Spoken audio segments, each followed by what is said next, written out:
L'info du Grand Lille en continu. Xavier Silly. Bonjour à toutes et à tous, bienvenue sur Grand Lille TV. Avant de passer et au titre de cette édition, en ce jeudi, on fait un point sur la météo. Dans la métropole lilloise, une météo assez défavorable en ce début de matinée. Vous le voyez, des averses à prévoir avec également des éclaircies qui pourraient survenir d'ici le milieu de journée. Un point également sur le trafic routier sur l'ensemble de la métropole lilloise et on le voit, quelques petites perturbations qui arrivent au fur et à mesure que l'heure de pointe s'annonce. Vous le voyez, des perturbations sur la N41 pour ceux qui arrivent d'Aubourdin vers Lille, ça bouchonne légèrement. Également sur la 25, toujours quelques perturbations. Également sur le périphérique de Roubaix, prudence sur les routes.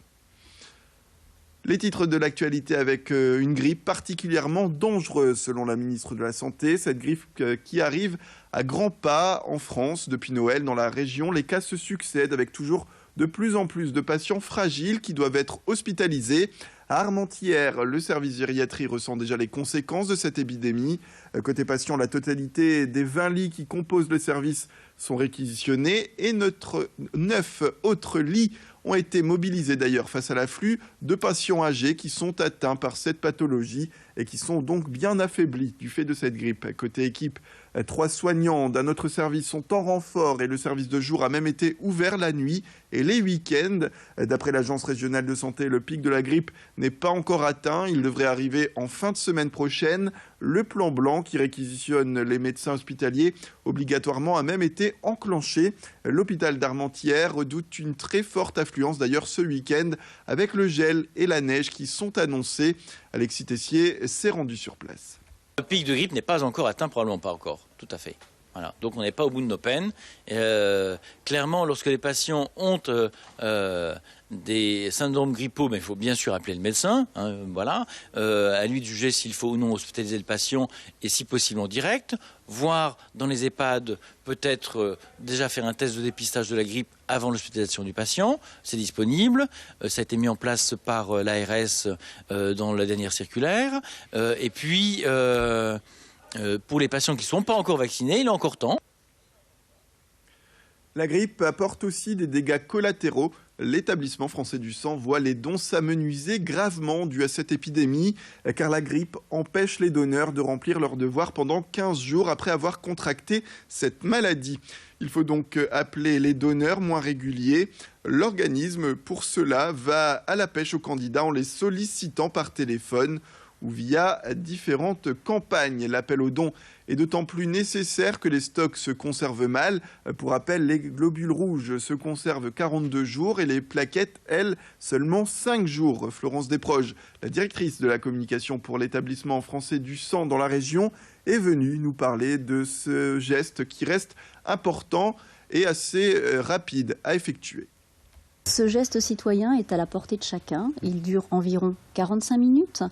Si chacun d'entre nous, qui est apte bien évidemment à donner, donner 2 fois par an, effectivement, nous n'aurions pas de difficultés de réserve et nous n'aurions pas besoin de façon extrêmement régulière, effectivement, de faire un appel aux dons. Nous avons besoin d'une grande diversité de donneurs avec des profils sanguins différents. C'est extrêmement important pour pouvoir répondre le mieux possible à chaque malade.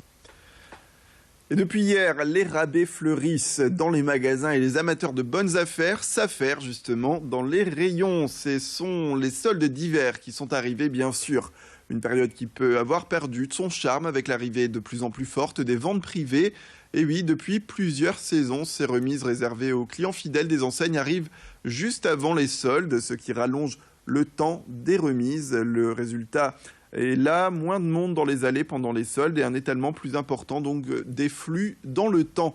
Au centre commercial Marc-Arthur Glen, vous le voyez sur ces images à Roubaix, les soldes sont bien sûr mis en avant et le directeur veut bien faire la distinction entre ces deux périodes, vente privée et soldes. On l'écoute. L'engouement n'est pas dénaturé ou il n'est pas diminué. Les ventes privées, c'est un dispositif ou une formule ou un avantage qui existe déjà depuis pas mal d'années. Nous, c'est un moyen de récompenser notre base de données, nos clients fidèles. Les soldes sont destinés à la grande masse, au grand nombre de clients qui viennent de Belgique, qui viennent de toutes les régions, qui viennent de Normandie. Il y a des gens qui venaient de Normandie ce matin, des gens qui venaient de Picardie, des gens qui viennent de régions parisiennes également. Donc non, ça ne pollue pas le démarrage des soldes. Et après la primaire de la droite et du centre, place aux primaires citoyennes. Ce sera les 22 et 29 janvier prochains.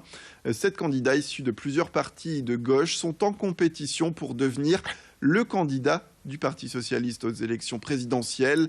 Et dans le Nord, ce sont 228 bureaux qui seront ouverts ainsi. Vous pouvez d'ailleurs les retrouver sur le site internet de la Fédération du PS ou sur lesprimairесcitoyennes.fr. Et pour voter, 3 conditions: être inscrit sur les listes électorales, signer la charte d'engagement aux valeurs de la gauche et payer 1 € minimum à chaque vote. Une primaire à gauche qui, on le rappelle, voit 2 candidatures dissidentes, celle de Jean-Luc Mélenchon et d'Emmanuel Macron.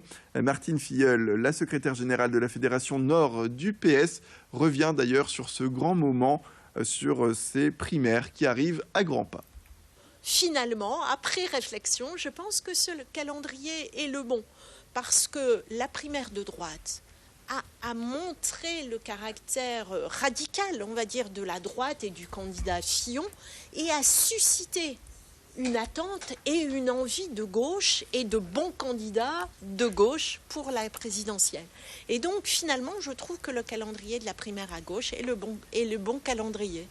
Moi, je pense que le candidat qui sera choisi à l'issue de la primaire sera, parce qu'il aura été choisi par une grande partie du peuple de gauche, sera le candidat qui arrivera en tête à l'élection présidentielle au premier tour. Et d'ailleurs, concernant ces primaires, la question du jour est celle-ci, en partenariat avec le quotidien Direct Matin Lille. Croyez-vous en la forte mobilisation des électeurs de gauche pour la primaire, après la forte mobilisation des électeurs de droite, justement, lors des primaires de la droite et du centre? C'était en novembre dernier. Pour répondre à cette question, vous pouvez vous rendre sur le site grandlille.tv, sans oublier de vous exprimer sur notre page Facebook Grand Lille TV. C'est la fin de cette édition. Merci à toutes et à tous de nous avoir suivis. Restez avec nous sur Grand Lille TV. L'information continue.